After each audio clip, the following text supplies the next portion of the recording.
Et là, on aboutit à un autre élément dans notre chemin vers la définition de la philosophie dans cette première partie, qui est ce que j'aimerais appeler la métaphore de la philosophie château. Qu'est-ce que j'ai envie de dire par là? Je veux dire que, comme on a vu qu'il y avait une pluralité des réponses, qu'elles n'étaient pas toutes mauvaises ni toutes bonnes, qu'elles se valaient ou pas, qu'il fallait apprendre à bien philosopher, que aucune question fondamentale n'était une seule réponse unique et absolue, eh bien, on voit en fait, ce qui en découle, c'est que chaque réponse en question, chaque philosophie, est en concurrence avec les autres. Et que, en fait, la philosophie, c'est comme un château sans cesse en ruine. Qu'est-ce que ça veut dire? Ça veut dire que la philosophie, c'est un courant qui se construit, et puis il y a un autre philosophe qui vient derrière. Et il va tout déconstruire ce courant. Il va apporter une nouvelle réponse. Et la philosophie, en fait, souvent, ça commence par détruire avant de reconstruire. Et donc c'est réellement cette espèce de château qui est tout le temps en ruine parce qu'il y a tout le temps un nouveau philosophe qui va tout détruire et tout reconstruire. Et il n'aura pas forcément plus raison que le précédent, mais il va simplement apporter une nouvelle réponse qui sera en concurrence avec la précédente. Et là, il y a cette citation de Kant absolument fondamentale qui dit « On ne peut apprendre à fond la philosophie puisqu'elle n'existe pas encore. » On ne peut pas apprendre la philosophie réellement, on ne peut apprendre qu'à philosopher. Parce qu'il n'y a pas de philosophie en soi, il n'y a que des philosophies qui se combattent, qui sont en concurrence, qui se détruisent et se reconstruisent, un espèce de château sans cesse en ruine qu'on ne peut même pas admirer, et en fait on ne peut qu'apprendre à philosopher à partir de ces auteurs et de ces courants, pour nous-mêmes tenter d'apporter des réponses, compiler des réponses dans une dissertation, réfléchir autour de textes, et faire soi-même son chemin en raison dans notre propre vie, et de notre propre réflexion vis-à-vis du monde. Et donc en fait on ne peut pas apprendre la philosophie, d'ailleurs je ne vais pas vous apprendre la philosophie, nous n'allons pas vous apprendre la philosophie, mais nous allons vous apprendre à philosopher, en découvrant peu à peu cet immense chemin de la pensée, de l'Antiquité à nos jours, qui est la philosophie, cette mélange de réponses, de courants qui se combattent et évoluent et se construisent peu à peu, et tout ce corpus qui en fait nous aide chacun à penser soi-même dans le monde qui évolue tous les jours, et donc à nous appréhender le mieux possible chaque jour.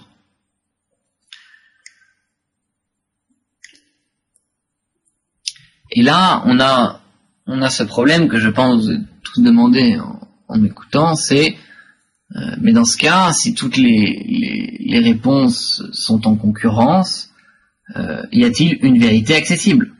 Peut-on trouver une réponse vraie et absolue? Eh bien, la réponse à cette question, la plus rapide et la plus presque certaine, dirais-je, c'est que non. Non, il est extrêmement difficile de trouver une vérité accessible. Cependant, on peut y tendre, on peut s'en approcher le plus possible. Le but n'est pas tant de trouver la vérité suprême et absolue, mais de s'éloigner le plus possible de l'erreur et du faux. C'est ça le but de la philosophie. Et donc il faut dépasser la subjectivité et les conditionnements. Conditionnements qui nous tiennent tous. Conditionnements qu'on pourrait répertorier en trois éléments. Les conditionnements individuels, tout ce qui est propre à nous-mêmes, notre caractère, nos goûts, nos expériences, qui vont faire qu'on va pas appréhender le monde de manière objective mais de manière subjective. 2, les conditionnements dus à notre groupe, disons par exemple social ou même d'époque. Est-ce qu'on est français? Est-ce qu'on est plutôt bourgeois ou plutôt issu d'une classe populaire? Est-ce qu'on a une intelligence, on est issu d'une culture sur les livres ou sur le savoir plus pratique, etc., etc. Et enfin, les conditionnements encore plus général et plus immenses, c'est le conditionnement humain, c'est-à-dire que les conditionnements, les caractéristiques qui sont partagées par tous les hommes, telles que notre forme de raison, qui est une forme de raison, et qu'on ne peut pas dépasser, qui est celle humaine. Et c'est aussi un conditionnement dans lequel, c'est aussi un prisme dans lequel on appréhende le réel, qu'on ne peut pas dépasser. Donc le but de la philosophie, c'est réellement s'éloigner le plus possible de tous ces conditionnements pour trouver la réponse, peut-être pas la vraie réponse, mais la réponse la plus vraie possible. Et donc ainsi, sur quoi se fonder universellement pour s'éloigner de ces conditionnements? Eh bien évidemment, il reste le réel que l'on peut appréhender à travers notre raison, à travers notre raisonnement logique. Et c'est ce critère d'objectivité, c'est ce réel qui va nous permettre de philosopher en fait. Et donc c'est là qu'on aperçoit au terme de cette définition toute la difficulté de philosopher, toute la difficulté de la philosophie, car il est extrêmement difficile pour l'homme de bien saisir adéquatement, disons, le réel et l'objet de sa pensée.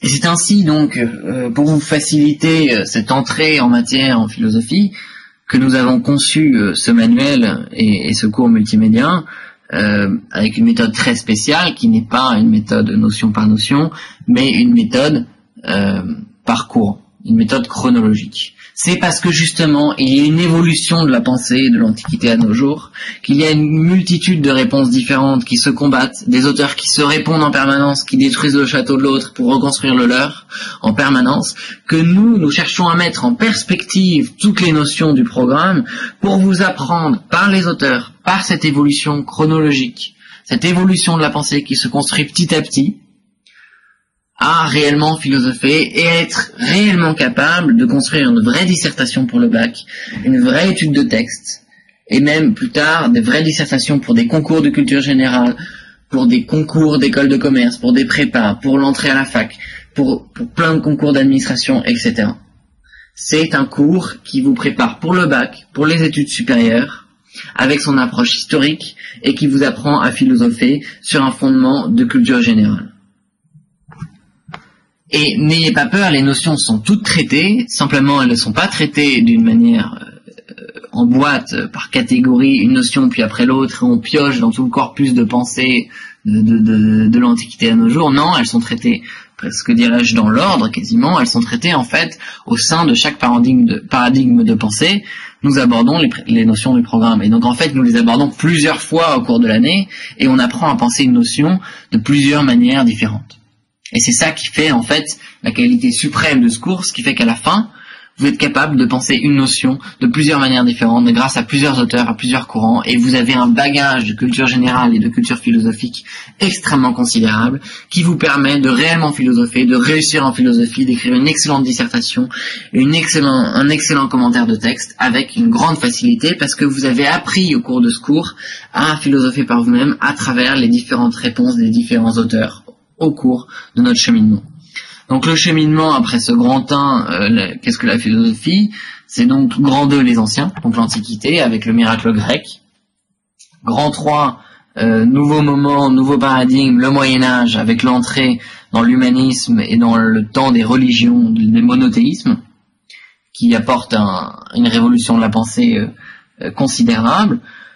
Le moment suivant que l'on va étudier, paradigme suivant, ce sont les Lumières, avec là une réflexion extrêmement considérable sur la liberté, l'égalité et un peu la sortie de la religion qui à nouveau apporte un mouvement de la pensée extrêmement important, une nouvelle révolution.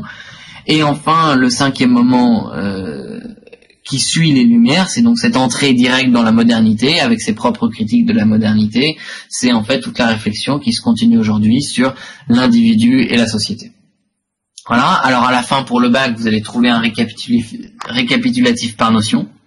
Vous allez trouver un point méthodologie pour la dissertation et le commentaire de texte, afin de réussir parfaitement votre épreuve, et vous allez aussi trouver un supplément en culture générale pour approfondir le programme de l'année si vous avez le temps, ou simplement pour préparer vos études supérieures l'été ou au cours de l'année, que ce soit fac, prépa ou même IEP ou encore école intégrée, etc.